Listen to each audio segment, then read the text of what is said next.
Assalamualaikum. Hari ini kita nak buat review penuh mengenai Forerunner 265.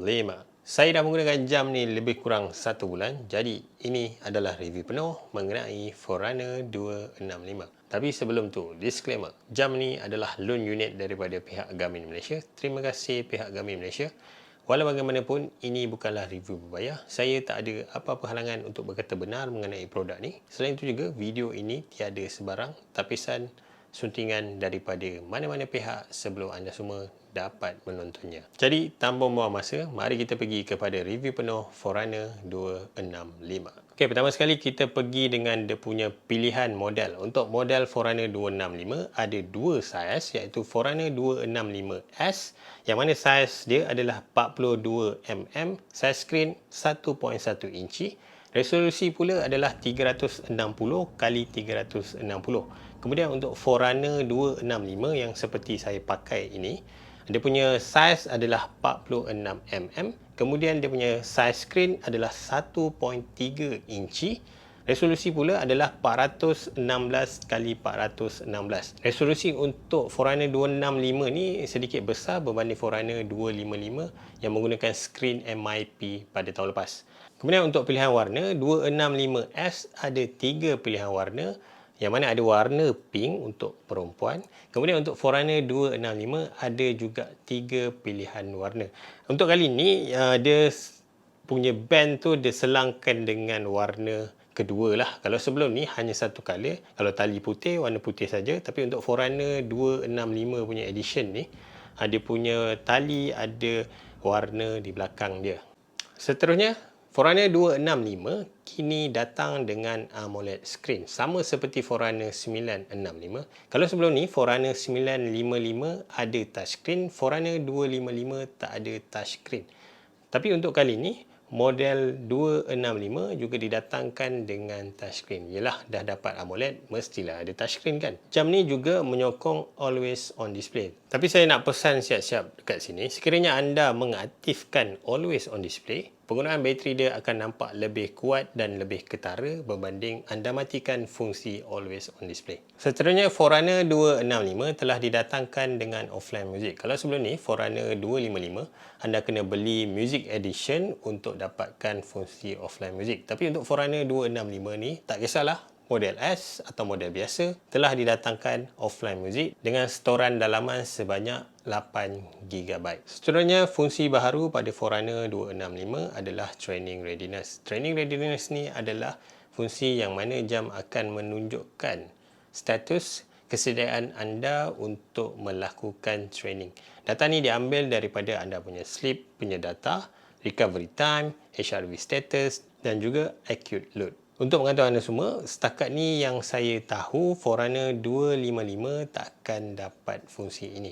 Tapi tak tahulah pada masa akan datang mungkin Garmin akan tambah. Tapi buat masa ni, yang saya cek kat Forerunner 255 memang tak ada fungsi training readiness. Seterusnya, jam ni juga menyokong running dynamic. Kalau sebelum ni anda perlukan running pod atau HRM Pro untuk dapatkan bacaan stride length, vertical ratio, vertical oscillation dan juga ground contact time. Tapi untuk Forerunner 265 dan juga Forerunner 965, 255 dan juga 955, kesemua model ini telah didatangkan dengan running dynamic tanpa memerlukan pod. Jadi data ni terus ada pada jam untuk anda gunakan semasa aktiviti larian.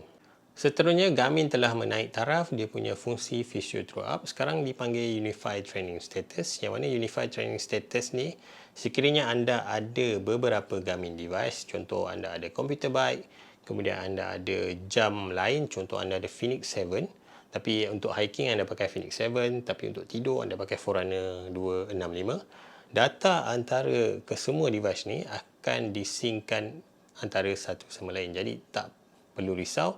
Contoh anda lari dekat jam ni, data tu tak ada dekat jam ni, tak. Dia akan synckan data tersebut antara Garmin devices anda yang lain. Seterusnya, user interface yang baru dan berbeza berbanding model-model sebelum ini. Bila dah guna AMOLED, mesti orang tertanya-tanya macam mana bateri performance dia. Okey, untuk bateri, Forerunner 265S untuk smartwatch punya fungsi atau untuk penggunaan smartwatch, jam ni boleh bertahan selama 15 hari. Manakala Forerunner 265, jangka hayat dia hanya boleh bertahan sekitar 13 hari. Kenapa lagi pendek berbanding Forerunner 265S?